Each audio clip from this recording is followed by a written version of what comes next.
unforgiving wilderness, where every sunrise can be your last. A battle of legends is about to unfold, venom against armor, speed against brute force. Who will emerge the victor? The answer is never certain in nature's savage arena. Join us as we journey deep into the heart of the wild, to witness the breathtaking, brutal, and beautiful struggles that define life and death on planet Earth. Stay with us, because today we explore the raw, unfiltered truth of survival.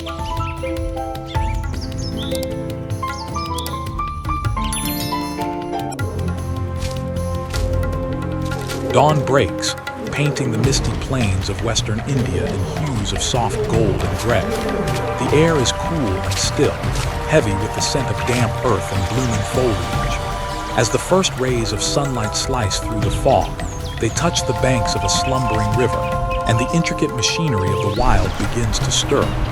This is a world governed by ancient rhythms, a world where the line between hunter and hunted is drawn anew each day.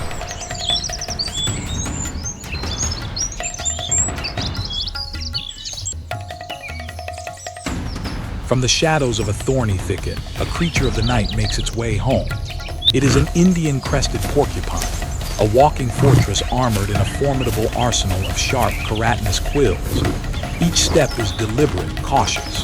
The porcupine is not a predator built for the chase, but a forager, its existence a slow and methodical search for roots, tubers, and fallen fruit. Its confidence comes not from aggression, but from its unparalleled defense. Those spines, striped in black and white, are a clear warning to the dangers that lurk in the half-light. They lie flat against its body in moments of calm, but when threatened, they rise into a bristling, impenetrable shield.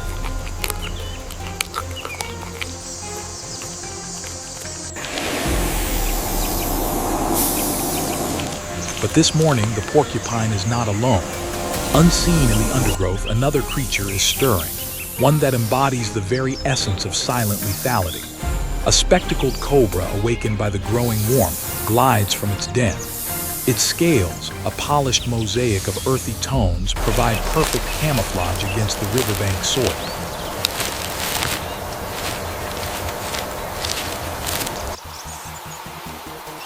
The cobra is swift, venomous, and fiercely territorial.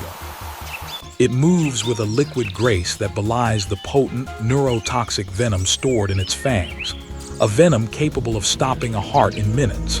It tastes the air with its forked tongue, gathering chemical information, painting a picture of its surroundings, and its senses lock onto the scent of the porcupine.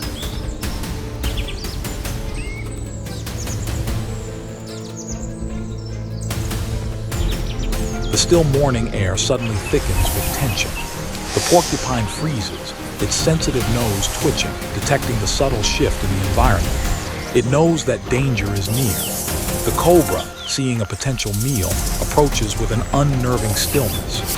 It rises, flaring its iconic hood, a dramatic display of intimidation designed to paralyze its prey with fear.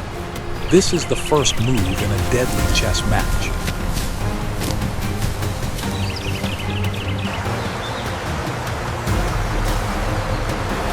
The porcupine, however, is not paralyzed. It turns its back to the threat, a counterintuitive move that is actually its most powerful strategy. It stamps its feet and rattles its shorter, hollow-tail quills, creating a sound like a maraca, a final auditory warning. Stay back, the sound declares, or face the consequences.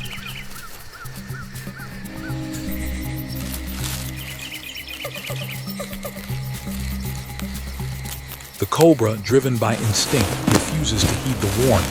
It lunges. The movement is a blur, a strike faster than the eye can follow, but it does not find soft flesh.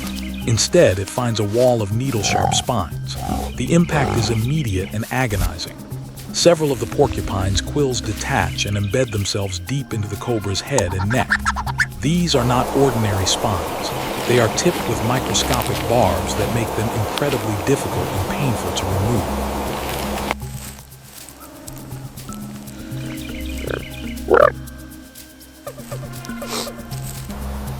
The snake recoils, writhing in pain. The hunter has become the victim. The porcupine, having successfully defended itself without a single offensive move, calmly ambles away into the safety of the brush. The cobra is left to a grim fate. The quills will work their way deeper into its flesh, causing infection and preventing it from hunting. In this confrontation of venom versus spines, of aggressive instinct versus passive defense, the shield has proven mightier than the sword.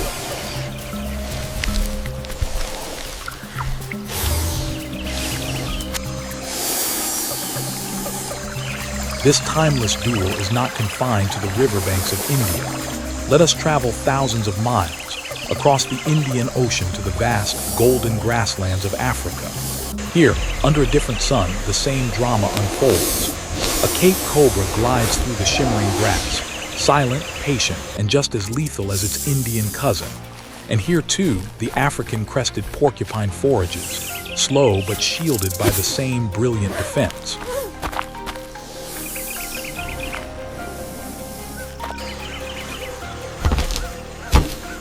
In this endless expanse, where cover is scarce, flight is often the first choice for prey. But the porcupine relies on its quills instead of flight. When the cobra closes in, one misstep, one moment of hesitation, triggers the same ancient fight. Across continents and ecosystems, nature repeats its most fundamental lesson. In the balance of life and death, hesitation means defeat, and a perfect defense can be the ultimate weapon. What do you believe is more crucial for survival? A powerful attack or an impenetrable defense?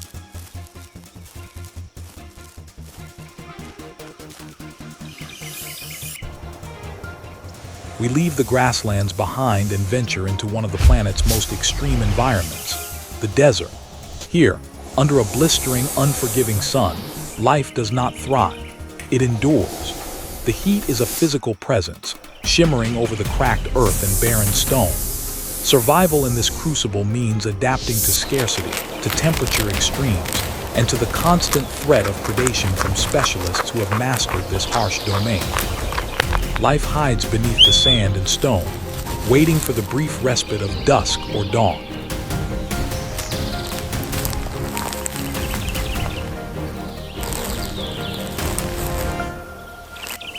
In the sparse shade of a creosote bush, a master of ambush lies in wait.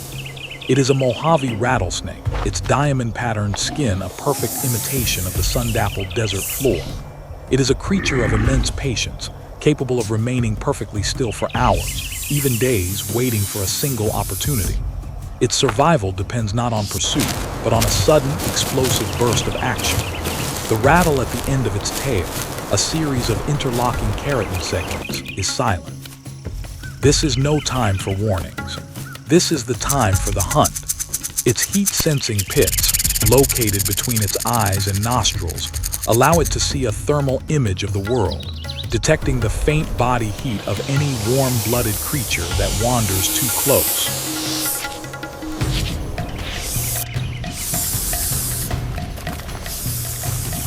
Not far away, a different kind of predator basks on a sun-baked rock.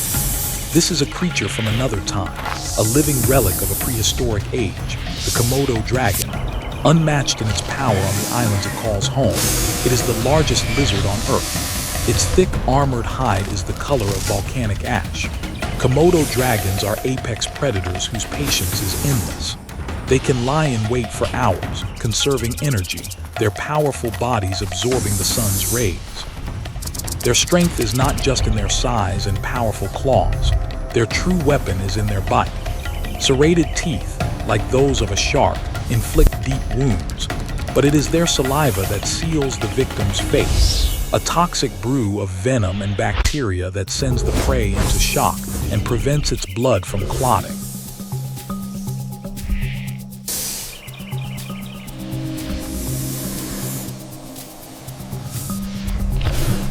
As the day wears on, the desert's dramas begin to intersect.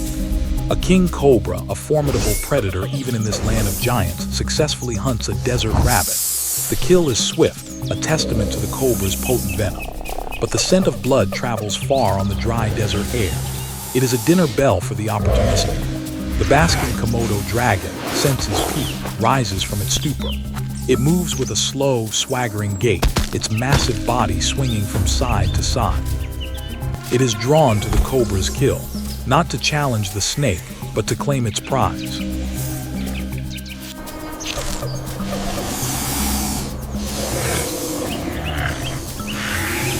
A tense standoff ignites in the scorching dust.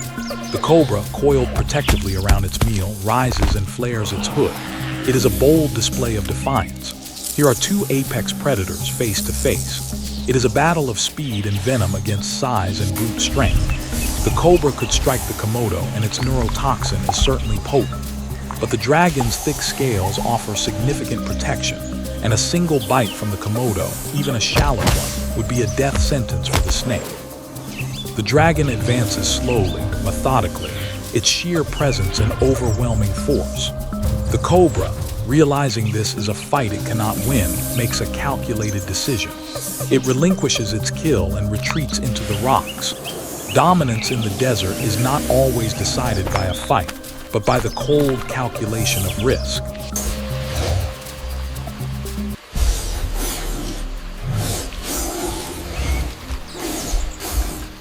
But the threats in this arid landscape come in all sizes. Before the next dawn, as a profound silence rules the desert floor, another drama is playing out on a different scale. Hidden in a silk-lined burrow beneath the soil, a desert tarantula waits. It is a creature of the dark, its world defined not by sight, but by vibrations. Every hair on its body is a sensitive receptor, detecting the faintest tremors of movement from above. Its bite is not as medically significant to humans as a cobra's, but for the small creatures of the desert, it is paralyzing. Its fangs are a pair of hypodermic needles that inject venom to liquefy the insides of its prey.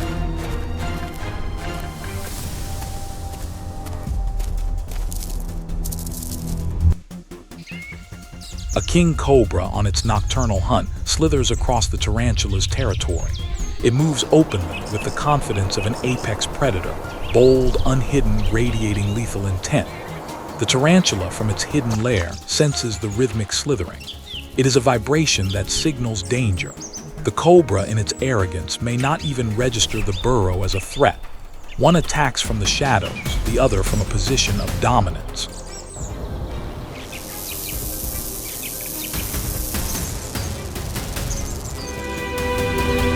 Curiosity, or perhaps hunger, drives the cobra to investigate the burrow's entrance. As its head nears the opening, the tarantula strikes. It is not a chase or a prolonged battle, but a single, instantaneous explosion of movement. The spider's fangs sink into the snake's sensitive snout. Venom meets venom. The cobra rears back in shock and fury, but the damage is done. The tarantula's venom is fast-acting on a creature of this size, attacking the nervous system.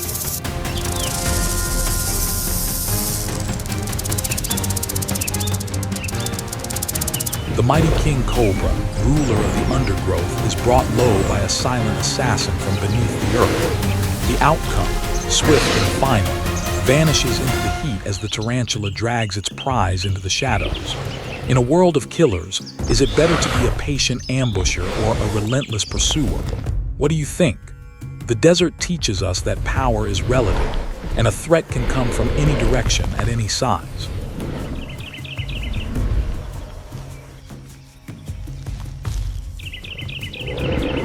We now journey to the heart of Africa, to the vast, sun-drenched Savannah. This is a landscape of breathtaking scale and iconic beauty, an endless sea of golden grass dotted with acacia trees. But beneath this picturesque veneer lies a relentless arena of life and death, where every day is a public spectacle of survival. Here, the dramas are not hidden in burrows or dense jungles. They are played out in the open, under the watchful eye of a blazing sun.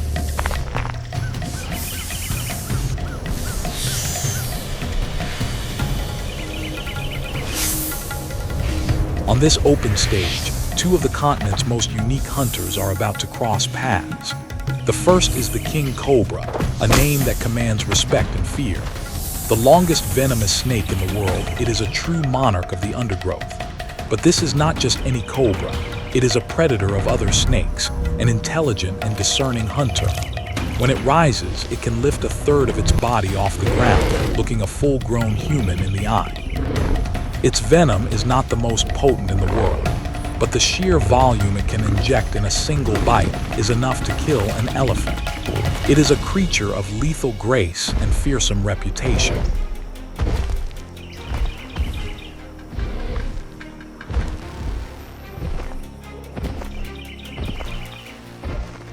The second hunter stalks from above, a bizarre and beautiful bird that seems to defy its own anatomy.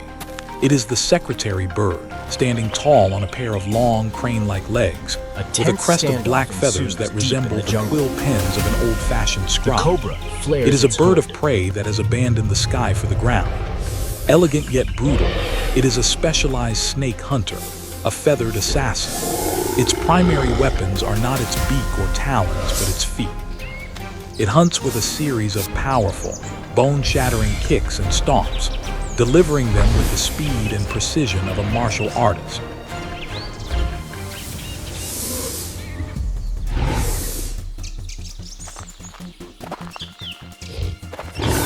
When these two killers meet on the savannah, the air itself seems to hold its breath. The cobra, sensing the bird's approach, immediately goes into its defensive posture, rising high and spreading its hood. Its body sways back and forth in a hypnotic, intimidating dance. It is a warning, a display of its deadly potential. The secretary bird, however, is not intimidated. It has evolved for this very confrontation.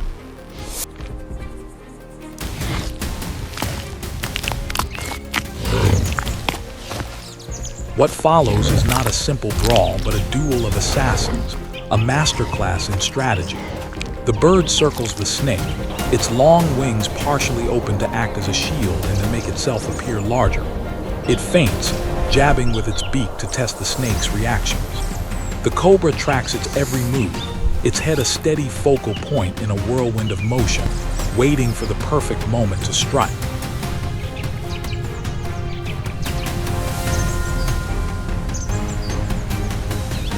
The snake lunges.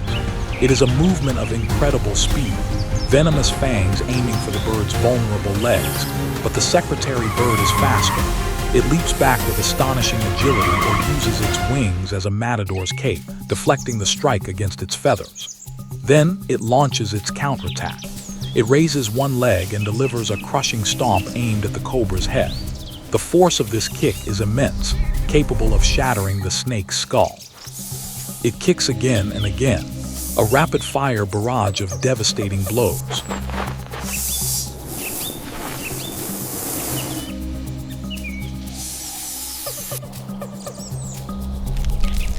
This duel is the perfect embodiment of the savannah's unwritten law, attack or be attacked. For both creatures, this is not a fight for territory or pride. It is a fight for life. If the cobra lands a successful bite, the bird will die. If the bird's kicks find their mark, the snake will be its next meal. Amid the golden grass, one assassin will prevail and the other will fall, renewing the endless cycle of life and death.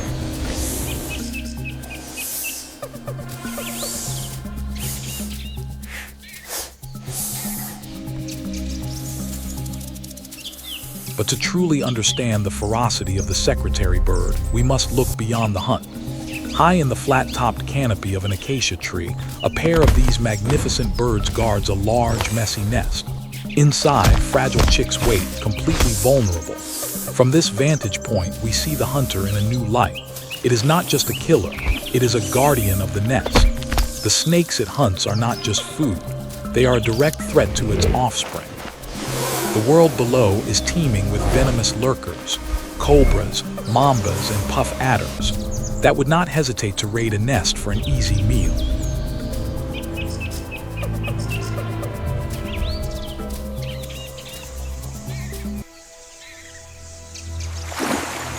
The parents stand tall, their keen eyes scanning the grasslands. They are fierce defenders of new life. Their brutal hunting technique is driven by one of the most powerful forces in nature, parental instinct. In a world ruled by predators, even the protectors must fight with unmatched ferocity. The savannah becomes a battlefield not just between hunter and hunted, but between predatory hunger and the desperate, unwavering drive to protect the next generation.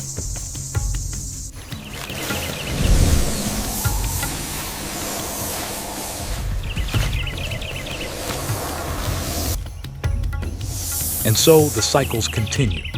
As the sun sets, we can once again see the familiar silhouettes of a porcupine and a cobra in a standoff at the edge of a water hole.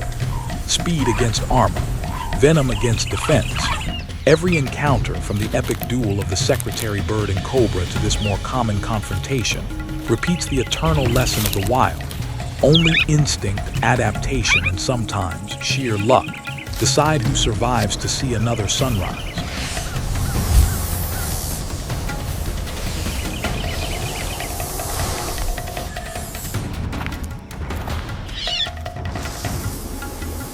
The theater of survival is not always a grand stage like the open savannah. Often, the most compelling dramas unfold in the shadows, at the jungle's edge where the forest meets the steppe. Here, the rules of engagement change. The contest is not always won by the swiftest or the most venomous. Sometimes, it is won by silent strength and unwavering confidence.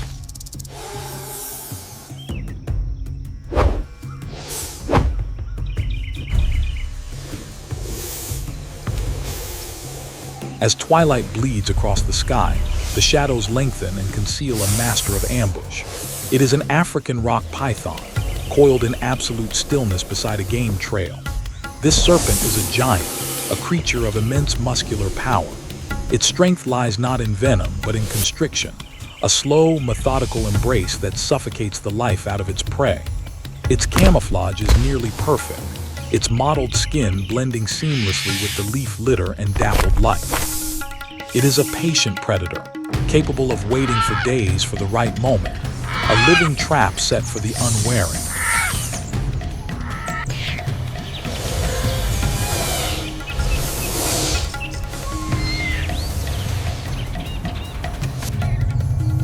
Into this perilous space, a porcupine roams. It moves with a calm defiance, its quills glinting in the dim light. It is aware of the dangers that the night holds, yet it displays no fear. It understands its own power, a power that does not rely on aggression. The python, sensing the approaching animal, tenses its powerful coils, ready to strike. It could easily overpower many creatures of the porcupine's size.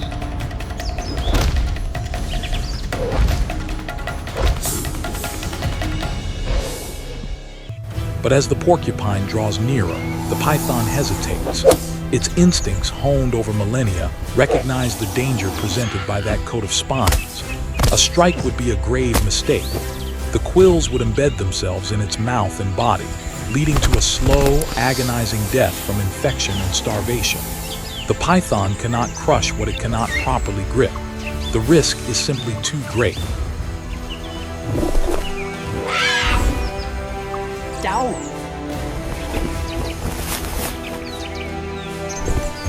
And so, the massive constrictor remains motionless, allowing the porcupine to pass by unharmed, a formidable ghost in the twilight. This quiet moment is a profound lesson. The porcupine survives not because it fought, but because it didn't have to. Its very presence, its calm and confident demeanor backed by an unbreachable defense, was enough to deter one of the jungle's most powerful predators. It serves as a reminder that true strength is not always loud and aggressive. Sometimes, confidence is the only shield you need.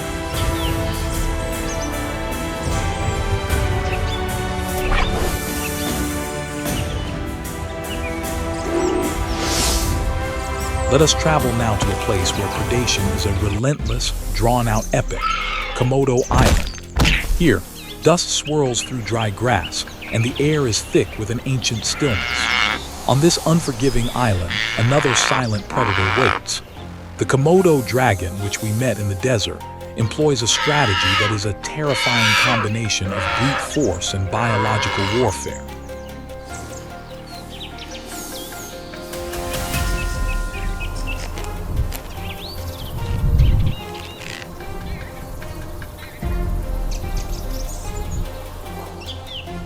A herd of massive water buffalo grazes nearby, their powerful frames a symbol of strength and resilience. Among them, a mother keeps a watchful eye over her young calf. They are unaware that they are being stalked. The Komodo dragon moves with methodical patience, using the terrain to remain unseen. It is not looking for a direct confrontation with the powerful adults. It is looking for a moment of weakness, an opportunity to strike the most vulnerable member of the herd.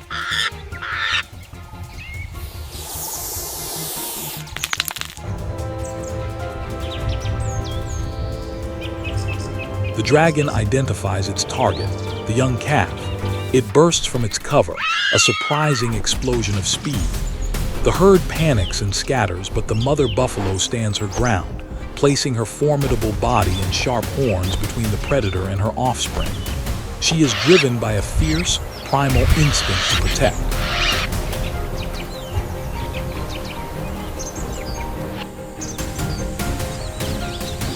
Predator and protector collide. The dragon is relentless, circling, looking for an opening. The mother is a wall of fury, charging and driving the lizard back. But the Komodo only needs one chance. In a flash, it lunges forward and sinks its serrated teeth into the calf's leg. The bite is deep, but it does not kill. The dragon immediately retreats.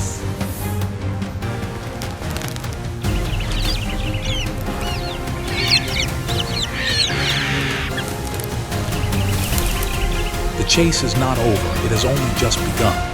The mother buffalo continues her defense, but the dragon's deadly work is done. Its venom and toxic bacteria have been delivered into the calf's bloodstream. Now, the patient wait begins. The dragon will follow the herd from a distance for hours, even days, waiting for the poison to take its course. The calf will grow weaker, slower, and eventually it will collapse. Lurking below in the golden hour.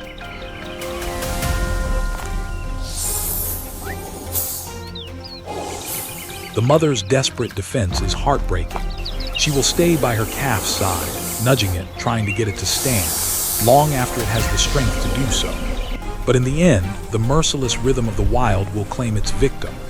This is not a quick kill, but a slow, relentless process that underscores the harsh reality of this primal world. It is a battle of endurance, where the predator's patience ultimately triumphs over the protector's instinct. It is a grim reminder that in nature, survival is a war fought on many fronts, and some battles are lost the moment they begin.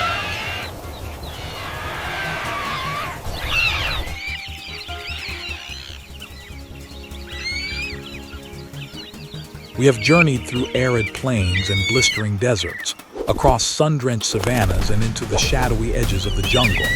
We have witnessed breathtaking duels, heartbreaking pursuits, and quiet standoffs. We've seen venom pitted against armor, speed against patience, and brute force against quiet confidence. These are not just stories about animals. They are fables written in the language of instinct. And if we listen closely, they hold a mirror to our own lives, offering profound lessons we can apply to our own daily struggles.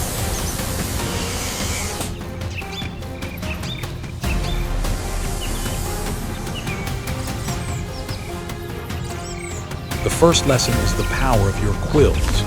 Think of the porcupine. It is neither the fastest nor the strongest creature. It cannot win a head-on fight with a cobra or a python. Yet it walks through a world of predators with a calm defiance. Why? Because it knows its strength and wears it openly. Its quills are a clear, non-negotiable boundary. In our lives, we will inevitably encounter predators, toxic people, difficult situations, or challenges that threaten our well-being and peace of mind.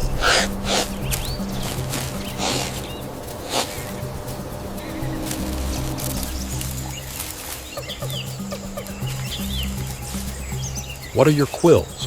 Are they your principles that you refuse to compromise? Are they your unique skills and talents that make you valuable? Is it your close-knit support system of family and friends? Knowing your inherent strengths and presenting them with confidence can be the most effective defense.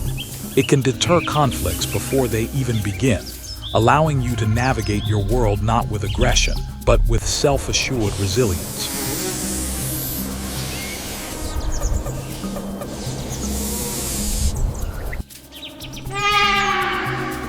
The second lesson comes from the Savannah showdown, the secretary bird's focus. This incredible bird is a master of its craft. It doesn't try to soar like an eagle or hunt like a lion. It has dedicated its entire evolutionary existence to becoming the world's most effective snake hunter. It has honed a unique skill with laser-like focus until it became an undisputed champion in its niche.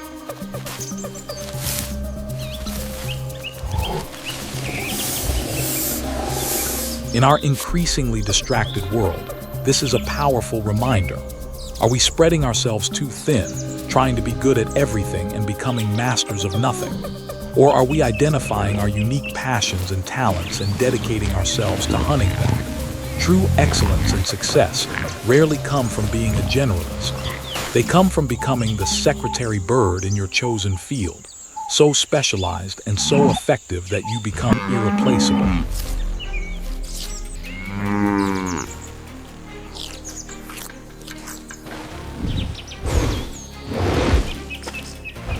Next, we have the lesson of the Komodo dragon's patience. Whether it was claiming the Cobra's kill or the relentless pursuit of the water buffalo, the Komodo dragon's greatest weapon was its unyielding patience. It understands that not all victories are won in an instant. Sometimes, the most effective strategy is to make your move, to deliver that one crucial bite, and then have the endurance and fortitude to wait for the results.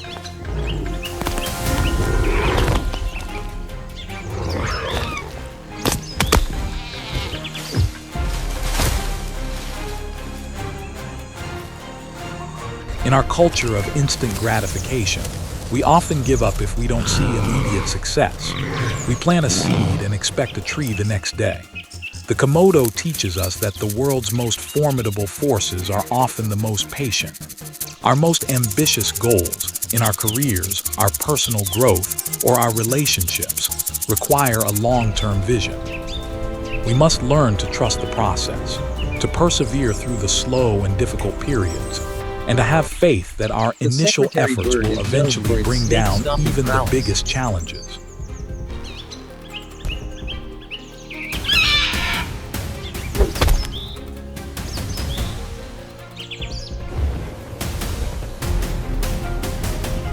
Finally, there is the lesson of adapting to the arena.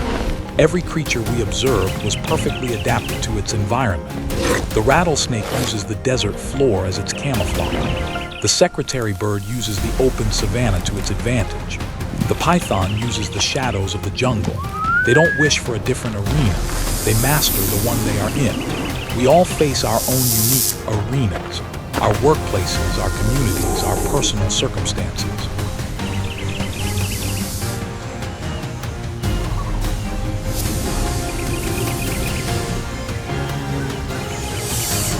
It's easy to feel that we are at a disadvantage, to wish that the rules were different or that we were playing on easier ground. But the law of the wild teaches us that the key to survival and success is not to change the arena, but to adapt to it. We must study the landscape of our challenges, understand the rules of engagement, and choose our strategies accordingly. We must ask ourselves, are we fighting a savanna battle with desert tactics?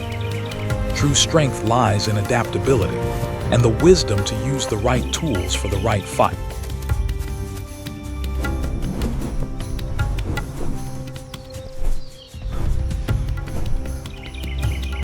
As you go about your week, I want you to think about these incredible creatures. When you face a challenge, which one will you channel? Will you present the unwavering boundaries of the porcupine? Will you adopt the laser focus of the secretary bird? Or will you embrace the relentless patience of the Komodo dragon? Let me know in the comments below which of these animal spirits you identify with the most in your own life's journey.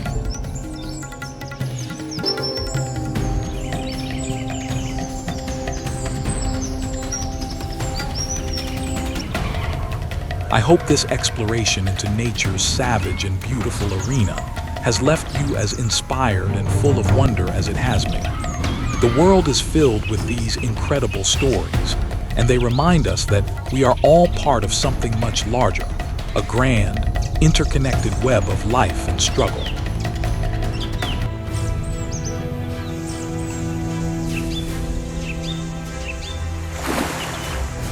Thank you for joining us on this adventure. Wishing you all strength, resilience, and most importantly, good health. If you enjoyed this deep dive into the raw and unfiltered laws of the wild, please show your support by hitting that subscribe button and ringing the notification bell so you never miss another journey into the heart of nature. Until next time,